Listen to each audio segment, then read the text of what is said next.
Hello everyone, it's Elspeth Jones here again, and thanks very much for all your hard work on the previous module I worked with you. Today I want to talk about comprehensive, integrated or holistic internationalisation.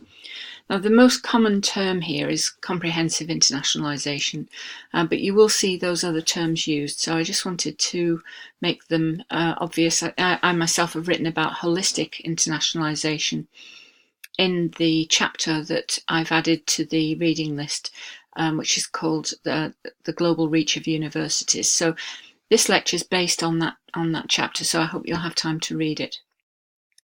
Okay, now there are lots of reasons why universities want to internationalise, and the strategic challenge for them is to decide in the first place what their rationale is. So some of them are thinking purely about international student recruitment. Others are interested in where they stand in league tables. Perhaps they have a focus on curriculum internationalisation, or they're very interested in study abroad and exchange, student mobility. They may be more interested in internationalisation of research and creating international partnerships and networks to allow all this to happen. Now, all of this really is part of a comprehensive approach to internationalisation. And Turner and Robson talked about internationalisation, which is transformational rather than merely symbolic. So I think we need to think about how this transformation is happening, and I'll focus on that in this talk. So the university needs to think partly where it wants to be. So what is its ambition? Where does it want to go? And the starting point, where is it now, is an important element before they can actually decide what their strategy will be. And clearly the reason for doing this, the rationale for it, is the most important element of that. Now, the definition of comprehensive internationalisation, this one is very, very commonly cited, John Hudzik, 2011. So it's a commitment confirmed through action, which is very important. It's not simply a commitment. Infusing international and comparative perspectives. And it's then teaching, research and service missions, shaping the institutional ethos and values, and touching the entire higher education enterprise. So if you think about it this way, it's going to really affect every single part of the university. He says it's essential that comprehensive internationalisation be embraced by institutional leadership, governance, faculty, students and service and support units, and that it's an institutional imperative, not just a desirable possibility. Now, John Hudzik published a subsequent book on the right here, Comprehensive Internationalisation, and if you're interested, you may want to read that. This original quotation, the definition here, comes from an earlier article in 2011, which you can see there. So if you want to think about internationalisation from a comprehensive perspective, we need to think about every aspect of the institution, and that has implications for all of these different parts of the university. So we've talked in an earlier unit about internationalisation of the curriculum, but we've got to think about library IT, accommodation and so on, staff development, all of those aspects there. And on the right-hand side, governance and management. So if the institutional regulations, for example, are written in your language, in Spanish or Portuguese or another language, unless a student is actually familiar with that language, they're not necessarily going to be able to follow it. So even the governance and the management side of the institution has to be involved.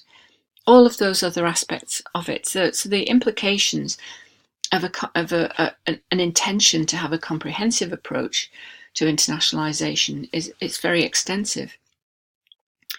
Now, I wrote an article with Hans de Wit in 2012 called The Globalisation of Internationalisation, and you can see the reference there.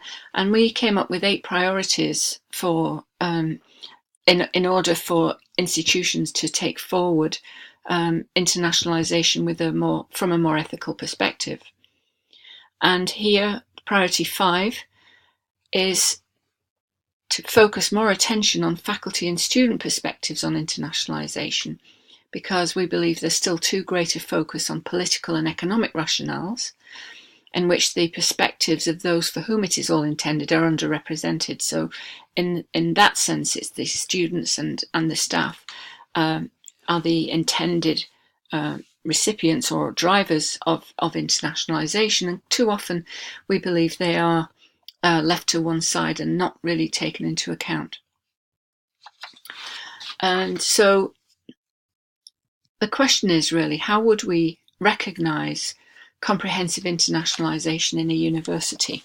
Now, this comes from the chapter of mine that I mentioned and that's in your reading list, the 2013 chapter, The Global Reach of Universities. And what I've said here is, if a university wants to have this integrated strategic approach, which is transformational for students, going back to that previous slide, for staff and the institution, rather than merely being symbolic, going back to what Turner and Robson said, 2008, what are the internal organisational issues to be considered? So I've tried to describe what an institution might look like if it's taken a comprehensive internationalisation approach. So here's the source again. So in this chapter, I worked up 10 indicators of integrated internationalisation, and the way forward, I think, is to think about all of the different dimensions in your own institution and what that might look like.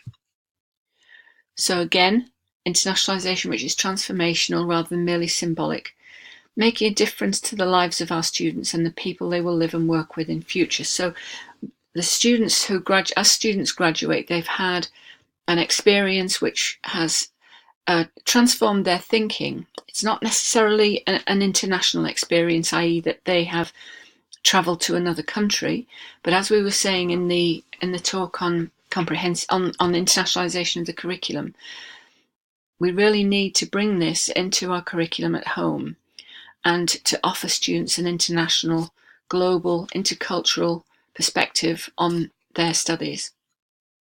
So in this sense, it's transformational. It's not simply rhetoric. It's not simply something that we talk about and symbolic, but actually it does transform lives. So this is quite a powerful tool for university change and in university strategy. Now, the 10 key elements that I came up with are here, and you can see that at the centre we've got globally competent graduates. So for me, the students are at the heart of the internationalisation initiative, and those other things, the 10 elements around it, are really to support the development of globally competent graduates or global citizens or students who've had a transformational international experience as part of their studies. So that's I place them at the centre quite deliberately. If we work clockwise around this list, number 1 is the rationale and strategy for internationalisation. I've tried to stress this both in my previous talk and in this one. Unless we really know why we are trying to internationalise the institution, what is our objective? Why do we need to do this? We will not really be able to convince other people that this is a good thing. So understanding the purpose and the rationale for internationalisation is the key element. I'm going to go into a bit more detail on this. We then go around the 10 points there: governance, leadership and management, internationalisation of the formal curriculum, number 4, the informal curriculum, number 5, student diversity, what the students who are on campus, number 6, guidance and support for students beyond the classroom, and 7, staff development, recognition and reward for all staff in the institution, number 8, the partnerships that we can use to help us deliver these tools, number 9, resources follow strategy, so there's sufficient funding for people who are engaged in internationalisation, and number 10, we are monitoring and reflecting on what we're doing. We're also evaluating and reviewing it in order to keep driving ourselves forward. So I felt then that if we put students at the heart of what we do, we've then got groups of individuals and systems around them which are supporting this the student experience. Obviously we have academic staff in the classroom, and they are the ones that students often relate to most obviously, most clearly and most immediately. But there's also around the academic staff the key role for support staff, because if the professional support staff are not there, it's very difficult for the academic staff to do their job. And then I've put around that the wider university, and of course the role of the university in the wider world. So the influence of university strategies, the influence of the president, the rector, the vice chancellor, the influence of other parts of the institution, other objectives of the institution. So there's a wider university role as well. And all of this is centering on the need to support and develop the students in order to enable them to be global citizens or globally competent graduates. So if we take each one of these in detail, I mentioned the rationale and the policy or strategy for internationalisation, which is really crucial. If we're to have a comprehensive approach, we really need to understand how this is going to work. So this, in order to be effective and comprehensive, it needs to be linked to the university's vision and values. Why is the institution there? What is its purpose? What is its mission? And what are the values of the institution? There are often hidden values or even explicit values which the university espouses.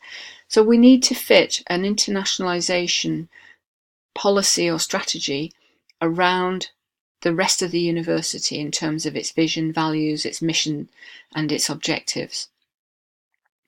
It's also important that this rationale is understood by academic and support staff at all levels across the institution. So it may be that the course leaders, the programme leaders have a key role to play, but that doesn't mean that other academic staff don't need to be involved in the internationalisation process. It also needs to involve support staff. As I tried to indicate on my previous slide, the support staff are working with the academic staff to provide an appropriate experience for the students. And the academic committees, the governing body, the external stakeholders also need to understand the rationale and policy or strategy for internationalisation. This must be shared across the board.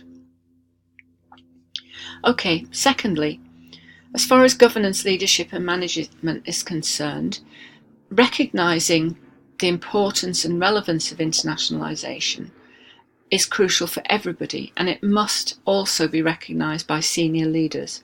Even if they're not very engaged in it, they need to understand the university's objectives and intentions for this. And so it must also be explicit. Internationalisation must be explicit in all the key university policies and strategies incorporated into the planning processes, such as assessment, learning and teaching, research, human resources, the library resourcing and how the library operates, and then if there's any university level restaurants or accommodation, it must also be understood by people providing those. I'm going to pause here, and in the second video I'll be talking about the other 8 priorities or the other 8 evidences of comprehensive internationalisation. Thank you.